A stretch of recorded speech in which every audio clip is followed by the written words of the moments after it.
Hey everyone, welcome to This Explainer. Today, we're unpacking something pretty wild, the messy, chaotic, and usually really drawn-out reality of how conflicts actually conclude. We tend to think that wars end with a single, neat treaty, or maybe one decisive battle where everyone just packs up and goes home. But, as we're going to see today, that is almost never the case. So let's dive right in by challenging a basic assumption. When does a war actually end? Is it when the primary general surrenders? Is it when the last shot is fired? Or is it when the logistics of the losing side just completely collapse? We're going to figure that out by looking at the actual mechanics of pursuit and surrender. Here's our roadmap for today. We'll start with the myth of instant victory, look at Patton's information advantage, and the logistics of pursuit. Then, we'll switch gears to how Appomattox was just the start, walk through the piecemeal Confederate surrenders, and finally, look at the long road to peace. All right, Section 1, the myth of instant victory. Because honestly, you can't just win one big battle and expect the enemy to fold overnight. What we typically picture as the grand final battle is usually just the messy start of a massive mopping up phase. In military terms, victory isn't instant. It's an entire process.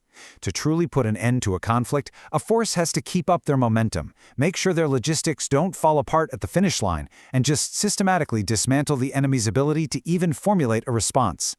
Moving on to Section 2, Patton's information advantage, let's jump over to the European theater in August 1944 to see how General George S. Patton generated massive momentum. After Allied forces were bogged down in Normandy, Patton's Third Army was unleashed at a completely blistering pace, and he used this strict four-step playbook to totally disrupt the German decision-making cycle. First, surprise the enemy. Second, rock him back on his heels and never let him catch his balance. Third, a relentless pursuit beyond the limit. And fourth, mop him up.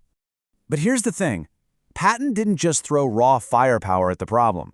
He literally weaponized information, so he could take his next action before the enemy could even react to his last one. By denying the Germans intel or feeding them totally false reports, Patton created an information advantage. He wanted the initiative so badly that his forces were effectively operating in the future compared to the enemy's own decision cycle. To pull this off, he purpose-built these incredible information forces. He used the Army Information Service to bypass regular command channels with lightning-fast motorcycle couriers. He used the Signal Intelligence Service to run radio deception, and he used ultra-intercepts, which were highly classified decrypted German comms, to pinpoint weaknesses. This meant when the Germans planned a massive counterattack at Mortain, Patton already knew it was coming. He anticipated it and exploited their vulnerabilities perfectly. Which brings us to Section 3, the logistics of pursuit. Because to keep all that momentum going, you absolutely need fuel and supplies. You can have all the intelligence in the world, right? But if your tanks are out of gas, the pursuit is over. To keep his forces from culminating, meaning running out of steam and resources, they needed a massive logistical backbone. That fell to General John C.H. Lee's services of supply. General Lee pushed his teams at a punishing pace. He even rode a special work train, mostly at night, doing agonizing inspections, just to make absolutely certain the frontline troops had the ammo and fuel to keep the enemy running. Now this is where it gets really interesting, because we can bridge two wildly different eras of warfare here. Patton's high-tech, high-speed armored columns in 1944, they perfectly mirror General William T. Sherman's equally relentless drive through the Carolinas in 1865. Obviously, the technology is different, but the core philosophy is identical. Whether you're in a tank guided by radio intercepts or your infantry tearing up train tracks by hand, momentum is a universal imperative if you want to force a war to end. And that transitions us perfectly into Section 4. Appomattox was just the start. Let's head back to 1865 and completely shatter the textbook myth that the American Civil War just wrapped up neatly on a single sunny afternoon. So think about the setup here. After a brutal, grueling siege at Richmond and Petersburg, Confederate General Robert E. Lee's Army of Northern Virginia finally had to evacuate, only to be relentlessly pursued by General Ulysses S. Grant. This all came to a head with Lee's famous surrender at Appomattox Court House on April 9, 1865. Now, the historical impact of Lee's surrender is absolutely massive. It cannot be overstated, because his command surrendering signaled to everyone that the definitive end was near. But, and this is a huge but, Appomattox was really just the first domino to fall.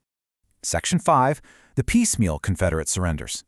Let's look at the actual anatomy of how the remaining Confederate forces were slowly and systematically taken apart.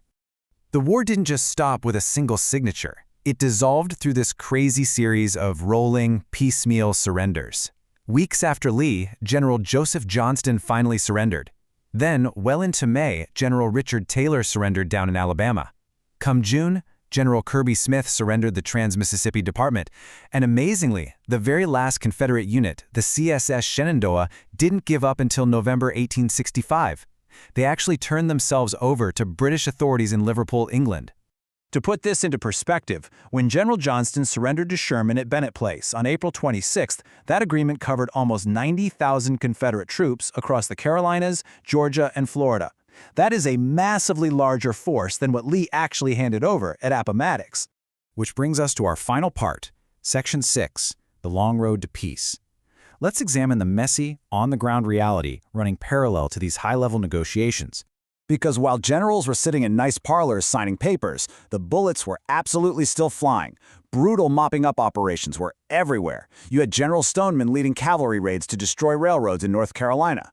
Potter was wrecking rolling stock in South Carolina. Wilson had a massive cavalry corps smashing industrial centers in Alabama. Union forces were even fighting a bloody siege of Fort Blakely in Mobile, Alabama, literally on the exact same day Lee was surrendering. And at the same time, Union cavalry is actively chasing down Confederate President Jefferson Davis, who managed to stay on the run until mid-May. The contrast during this time is just jarring. In late May 1865, tens of thousands of victorious Union soldiers are parading down Pennsylvania Avenue in this massive, celebratory spectacle in D.C. But out west and in the Deep South, harsh, deadly guerrilla chases and cavalry raids are still actively claiming lives. It's like two different worlds. Because of all this scattered, stubborn resistance and just the insane difficulty of dismantling a massive war machine, a formal declaration of peace took forever. It wasn't until August 20th, 1866, we are talking more than a full year after Appomattox, that President Andrew Johnson finally issued a proclamation legally declaring the insurrection at an end across the whole United States. So it really leaves us with a lot to consider. How do the actual messy mechanics of ending a war, the logistics, the cavalry raids, the piecemeal surrenders, how do those shape the peace and the reconstruction that comes next? When you look past the neat, tidy turning points of history, you find a reality that is way more complex and, honestly, far more fascinating. Thank you so much for joining me for this explainer. Keep questioning the timeline, and I'll catch you next time.